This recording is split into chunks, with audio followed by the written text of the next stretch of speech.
என்னத்தே கூப்பிட்டியாளா? ஆமாண்டி, எங்கேயோ வெளியே சாப்பாடு வாங்கிட்டு வர போகிறேன்னு சொல்லிவிட்டு வீட்டில் சாம்பார் வச்சிருக்க போல இருக்கு. என் மவன் டேபிளில் உட்காந்து சாப்பிட்டுட்டு இருக்கான். ஆமாண்டே, வீட்டில் தான் சமைச்சிருக்கேன். ஏன்டி ஃபாத்திமா தரமாட்டேன்னு சொல்லிவிட்டாலோ? தாய்க்கிழவி எங்கேயோ போய் எல்லாத்தையும் விசாரிச்சு வச்சுட்டு வந்திருக்கு பார். இப்போ பாரு. அட, நான் எதுக்குத்தே அவங்க வீட்டுக்கெல்லாம் போய் கேட்க போகிறேன்? அவங்க கொடுக்க இஷ்டமாக இருந்தால் வீட்டுக்கு எடுத்துகிட்டு வந்து கொடுக்க போகிறான். அவள் அதை விட்டுட்டு சும்மா பாத்திரத்தை தூக்கிட்டு அவங்க வீட்டுக்கு போகணும்னு எனக்கு ஏன் தலை எழுத்தா? அதான் அந்தாலும் காலையிலேயே நான் சாம்பார் வச்சுக்கிட்டேன். எங்கே பெரியவங்க சொன்ன கேட்ட தானே. காலையில் என்கிட்ட ஹோட்டலில் சாப்பாடு வாங்க போகிறோம்ட்டு போய் சொல்லிவிட்டு நீயும் உஷா கீதா எல்லாம் சேர்ந்துட்டு அந்த ஃபாத்திமா வீட்டுக்கு போயிருக்கிய. அவன் தரமாட்டேன்னு சொல்லி அனுப்பியிருப்பா. வேற என்ன நடந்திருக்க போகுது? ஏத்தே, நான் அவங்கள்ட்டலாம் ஒன்றும் போய் கேட்கலத்தே. அதான் நானே வீட்டில் சமைச்சிட்டோம்ல.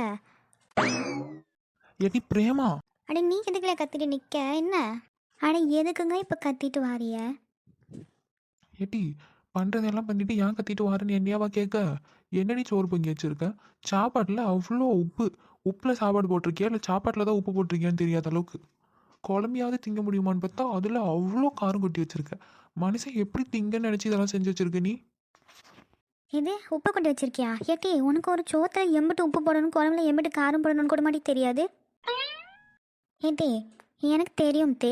நீங்கள் தானே காலைல சொன்னிய வீட்டில் ஒருத்தருக்கும் சூடு சோறன்னு எதுவுமே கிடையாது இந்த வீட்டிலன்னு சொல்லிவிட்டு. அதான் அந்தால சரி சூடு சோறனை வரட்டும்னு சொல்லிட்டு குழம்புல வத்தப்பொடியும் சாப்பாட்டில் உப்பையும் அள்ளி கொட்டினேன்.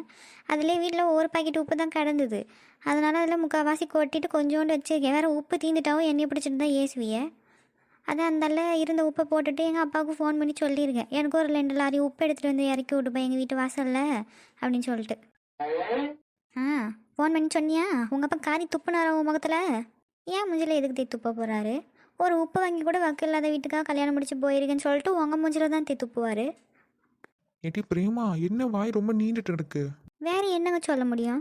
காலையில் ஹோட்டலில் போய் சோறு வாங்கிட்டு வரேன்னு சொன்னதுக்கு உங்கள் அம்மா வீட்டில் ஒருத்தருக்கும் சூடு சோறுன்னு எதுவும் கிடையாதுன்னு சொல்லி தெரியாவ. நான் என்னமோ சமைக்கையே இல்லாத மாதிரியே பேசிகிட்டு இருக்காவ.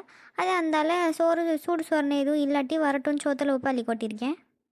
நடத்து, நீ என்னெல்லாம் செய்ய எல்லாத்தையும் அனுபவிக்கணும்னு என் தலை எழுத்து. இதான் இருக்கான் பாரு, இவன் மட்டும் சீராக இருந்திருந்தான்னா இந்நேரம் எல்லாம் சீராக இருந்திருக்கும். இவன் எவ்வளோ பேசிட்டு எடுக்கா, நீ அப்படியே நின்று வாய் நிலுது கை நிலுதுன்னு பேசிட்டு எடுக்க. இதே இவன் பேசின பேச்செல்லாம் நான் என் மாமியார்ட்டையோ புருஷன்ட்டையோ பேசியிருந்தா என் புருஷன் பலாருன்னு 4 அரை விட்டுருப்பார். அந்த மனுஷன்ட்ட அடி வாங்கிட்டு இருந்தால் கூட அவர் பேச்சை கட்டுப்பட்டு கிடந்தோம். அதனால தான் குடும்பம் ஓடிச்சு. உன் பண்ணாட்டிக்கு நீ அலட்டிகிட்டே கிடக்க. இந்த குடும்பம் என்ன ஆக போகுதுன்னு பாரு இன்னும் கொஞ்ச நேரத்துக்கு. ஏன் தே, இன்னும் கொஞ்ச நேரத்தில் நீங்களும் போயிடுவியாலோ?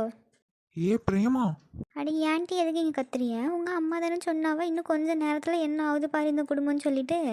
அதான் இவங்களும் போயிட்டு அவங்க வீட்டுக்காரவே அதான் என் மாமனாரை கூட்டிகிட்டு வந்துடுவா அவ்வளோ மேலோகத்துலேருந்து நினச்சி கேட்டேன். சி, இவெல்லாம் ஒரு பொம்பளையா? சே, இது பேசுகிறது அமுதமாக இருக்குன்னு வந்து வளைஞ்சிட்டு கிடந்தியாளே வீட்டில். அனுபவி எல்லாம் தலையெழுத்து, வேற என்ன பண்ண முடியும்?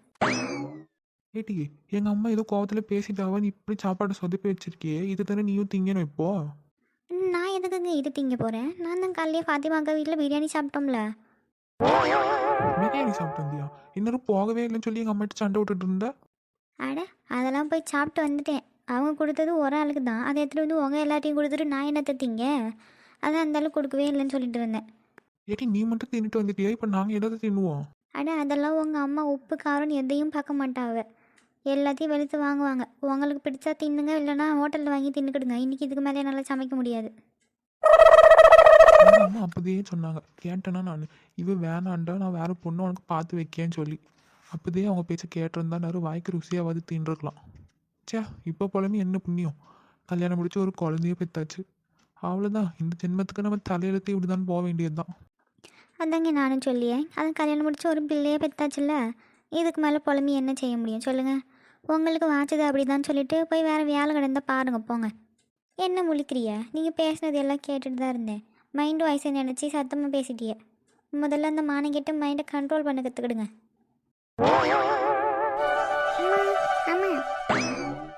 இது எதுக்கு இப்படி காலங்கத்தில் கடந்து அழகிட்டு கிடக்க? ஆஃபீஸ் கிளம்ப போகிறேம்மா, அதுக்கு தான் கூப்பிட்டு சொல்லிட்டு போகலான்னு. இது என்ன லீவு தான் கிடக்குல்ல, உடம்பு முடியாமல் தானே கிடக்க. ஒரு நாள் லீவ் எடுத்துகிட்டு பொறுமையாக தான் போனேன். என்ன நான் இப்போ நல்லா தாம்மா இருக்கேன், எனக்கு எதுவும் இல்லை, சரியாயிட்டு. சரி டீ, இரு நான் அப்பா வீட்டுட்டு வர சொல்லியேன்.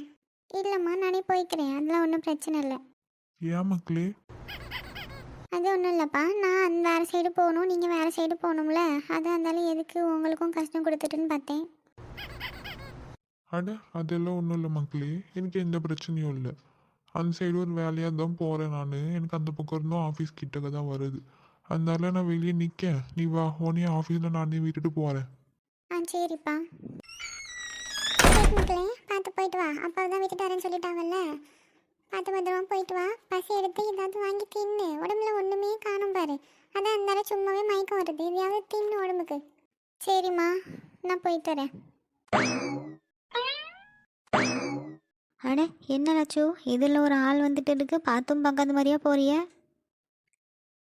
அது ஒன்றும் இல்லைம்மா, எனக்கு கொஞ்சம் வேலை கிடக்கு, அதான் இருந்தாலும் நான் பாட்டுக்கு போயிட்டு இருக்கேன். அப்போ எங்களுக்குலாம் என்ன வேலை இல்லாமையா கிடக்கும், சும்மா விளையாடிட்டு அப்படியா தெரியும்? ஏட்டி, நான் பாட்டுக்கு என் வேலையை பார்த்துட்டு தானடி போயிட்டு இருக்கேன், என்னைய கூப்பிட்டு ஏண்டி வம்புக்கு இருக்க? அடி நீங்கள் 2 பேர் தானா? யாரா நம்ம வீட்டு வாசலுக்கு முன்னாடி என்ன கத்தி கிடக்காவன்னு பார்த்தேன். நான் தான் நார்மலாக வந்து கூப்பிட்டேன். உள்ளே இருந்து வரதுக்குள்ளே நேரம் ஆயிட்டுக்கா, உள்ளே சமைச்சிட்டு இருந்தேனா சத்தம் கேட்கவே இல்லை, அதை வெளியே வந்து பார்த்தேன் என்னன்னு. அட லட்சு, நான் பாட்டுக்கு பேசிட்டே கிடக்க, எனக்கு ஒரு பதிலை சொல்ல மாட்டேங்கியல. ஆனால் என்னட்டி வேணும் உனக்கு இப்போ? எங்கே போறிய அதை சொல்லுங்க முத. நான் தான் சொன்னோம்ல நிர்மலாவை தான் பார்க்க வந்தோம்னு. அதான் எதுக்கு? ஏட்டி, நான் ஏன் வந்தேன் எதுக்கு வந்து எல்லாத்தையும் உன்கிட்ட சொல்லிட்டு இருக்கணுமோ? அட சொல்லுங்கக்கா, நம்ம என்ன அப்படியே பழகிருக்கோம். அதை மாங்காய் சீசன் வந்துட்டுல்ல, எங்கள் தோப்பில் இருக்க மரத்தில் கொஞ்சம் கொஞ்சம் காய் காய்ச்சி கிடக்கு, அதில் கொஞ்சம் எடுத்து சந்தைக்கு அனுப்பிட்டு மீதியை யாருக்கா வேணுங்கிறவங்களுக்கு கொடுக்கறதுக்காண்டி மாங்காய் பறிக்கப்பட கூப்பிட வந்தேன். என்னது மாங்காவா? அட நீங்கள் 2 பேரும் எங்கே இருந்துட்டு வாரிய? அதெல்லாம் மாங்காய் சவுண்டு கேட்கும் போதே வந்துட்டோம். எங்கே இருக்கு மாங்காய்? பாத்தியா பிரேமா, இதுக்கு தான் நான் வாயே திறக்காமல் நான் பாட்டுக்கு போயிட்டு இருந்தேன். நான் நிர்மலாவை கூட்டிகிட்டு போயிருந்தா சந்தைக்கு அனுப்ப வேண்டியதை அனுப்பிட்டு மற்றது இருக்கிறதே எடுத்துகிட்டு வந்து ஆளுக்கு கொஞ்சம் நானே கொடுத்துருப்பேன். இப்போ இவ்வளோ பார்த்தியா, இப்போ அங்கே வாரேன்னு சொல்லி நிற்பாளுவேன். அட சொல்லுங்கக்கா, மாங்காய் எங்கே கிடக்கு? நம்ம லட்சுமிக்க தோட்டத்தில் தான், வேறு எங்கே இருக்கோம்? அவங்க தோப்பில் காய்ச்சி கிடக்கிற மாங்காவை சந்தைக்கு கொஞ்சம் அனுப்பிட்டு வேறு மிச்சம் மீதி இருக்கிறத வீட்டுக்கு பொறுக்கிட்டு வர்றதுக்கு ஆள் தேடி கிடக்காவ, அதான் பேசிகிட்டு இருந்தேன். ஏக்கா, அப்போ நாங்களும் வாரோம்க்கா, உங்களுக்கு கொஞ்சம் பொறுக்கி கொடுத்துட்டு நாங்களும் வீட்டுக்கு கொஞ்சம் எடுத்துகிட்டு வருவோம்ல? ஏம்மா ஒன்றும் வேண்டாம்மா, எனக்கு தேவையே இல்லை உன் உதவி. உனக்கு மாங்காய் வேணும்னா நானே கொண்டாந்து தாரேன். நீ அங்கே வந்தீங்கன்னா நீயும் எந்த வேலையும் செய்ய மாட்டேன், செய்கிற வழியும் செய்ய விட மாட்டேன். ஆனால் என்னக்கா இப்படி சொல்லிட்டிய? நான் அப்படியெல்லாம் ஒன்றும் பண்ண மாட்டேன். நான் அந்த வாரம் சொல்லுதோம்ல, நான் வந்து உங்களுக்கு அழகாக மாங்காய் மட்டும் பறிக்கி கொடுத்துட்டு எங்கள் வீட்டுக்கு தேவையானது ஒரு 4 மாங்காய் எடுத்துகிட்டு வரேன். ஏக்கா ஆமாங்க்கா, அப்படியே மாங்காய் பறிக்கி போட்டுட்டு அங்கேயே நம்ம கூட்டஞ்சோறு மாதிரி செய்வோங்க்கா. இப்போ தான் சிலிண்டர் வேறு தீந்துட்டுல்ல, அதான் அங்கே வயல்லாம் காத்தோட்டமாக உட்காந்து எல்லாம் மாங்காய் பறிக்கி போட்டு கதை பேசிக்கிட்டு சமைச்சோம்னா அதுவே நல்லா இருக்கும்ல. நம்ம சமைச்சு சாப்பிட்டு மிச்சம் மீதி எதுவும் இருந்ததுன்னா வீட்டுக்கு எடுத்துகிட்டு வந்து இருக்கிறவங்களுக்கு கொடுப்போம். ஆனால் ஆமாங்க்கா, சிலிண்டர் வேறு இன்னும் எத்தனை நாளுக்கு வரும்னு தெரியல. வர வரைக்கும் ஓட்டிட்டு நடக்கேன். சிலிண்டரும் இல்லைனா என்கிட்ட இண்டக்ஷன் கூட கிடையாது கரண்ட்டில் சமைக்க. அது இருந்தாலுமே என் வீட்டுக்காரன் ஒழுங்காக கரண்ட் பில் கட்ட மாட்டேன்னு சொல்லிடுவான், அடுப்பில் சமைக்க சொல்லிடுவான். அதான் இருந்தாலும் நீங்கள் ஒத்துக்கிட்டீங்கன்னா அங்கே வந்து மாங்காய் பறிக்கி போட்டுட்டு கொஞ்சம் சமைச்சு எடுத்துகிட்டு வரலாம்ல? ஏம்மா வேண்டாம்மா, உங்கள் சங்காத்தமே எனக்கு வேண்டாம். நீங்கள் 3 பேரும் கூட்டாக வந்தீங்கனாலே அங்கே ஒன்றும் விளங்காது. ஏ லட்சு, என்ன இப்படி பேசிட்டு இருக்கியா? நாங்கள் உங்களுக்கு வேலையே செஞ்சு கொடுத்தது இல்லையான்னு சும்மா இதையே சொல்லிட்டு இருக்கிய. சரி வீடு லட்சுமி, அதை நான் இருக்கோம்ல, நான் பார்த்துக்கிறேன். அவன் தான் வரேன்னு சொல்லி அடம் பிடிக்காவல்ல. இவங்க வரதே எனக்கு பிரச்சனை இல்லை நிர்மலா. வந்தாலுவெல்லாம் 3 பேரும் சும்மாயே இருக்க மாட்டாள். எதையாவது ஊர் கதையை பேசிக்கிட்டு சண்டை விட்டுட்டு வேலையை கெடுத்துட்டு தான் இருப்பாளுவ. ஒழுங்காக வேலை செய்கிற மாதிரி இருந்தால் பரவாயில்ல. ஆனால் அதெல்லாம் நாங்கள் ஒழுங்காக தாங்க செய்வோம். நீங்கள் ஊன்னு மட்டும் சொல்லுங்கள், நாங்கள் வந்துடுறோம். என்னென்னையோ பண்ணி தொலைங்க. எம்மா, எதுக்கிட்ட இப்போ 3 பேரும் கத்தி அடிக்கிய? அது ஒன்றும் இல்லை லட்சு, ஒரே சந்தோஷம்தான், வேறு ஒன்றும் இல்லை. நல்லா ஆளுங்களை பாரு, செட்டு சேர்ந்துருக்காளுவ வந்து. லட்சு, இதுதான் சாக்குன்னு சொல்லிவிட்டு காய்கறி எதுவும் எடுத்துகிட்டு வராமல் இருந்துட போறிய? ஆளாளுக்கு வீட்டிலேருந்து கொஞ்சோண்டு அரிசி பருப்பு வத்தப்பொடி உப்பு எல்லாத்தையும் கொண்டு வாங்க. ஆளாளுக்கு கொஞ்சம் கூட்டஞ்சோறு மாதிரி செஞ்சு சாப்பிடுவோம். ஆமாம் பிரேமா, இந்த கூட்டஞ்சோறுலாம் சின்ன வயசில் சமைச்சு சாப்பிட்டது தெரியும்ல. இப்போ ஒரே ஆசையாக இருக்குது திரும்ப அதை செய்ய போகிறோன்னு சொன்னதும். நான் கொடுக்கணுன்னு ஓடி போய் வீட்டில் கிடக்கிற அரிசி பருப்பு எல்லாம் பொறுக்கப்பட்டு கொண்டு வரேன். என்ன நிர்மலாக்கா, உங்களுக்கு ஓகே தானே? அமைதியாக நிற்கிய? எனக்கு ஓகே தான் மக்களே. என்ன அங்கே வந்து வேலையை முடிச்சுட்டு அதுக்கப்புறம் என்ன வேணால் பண்ணிட்டு விடுங்க.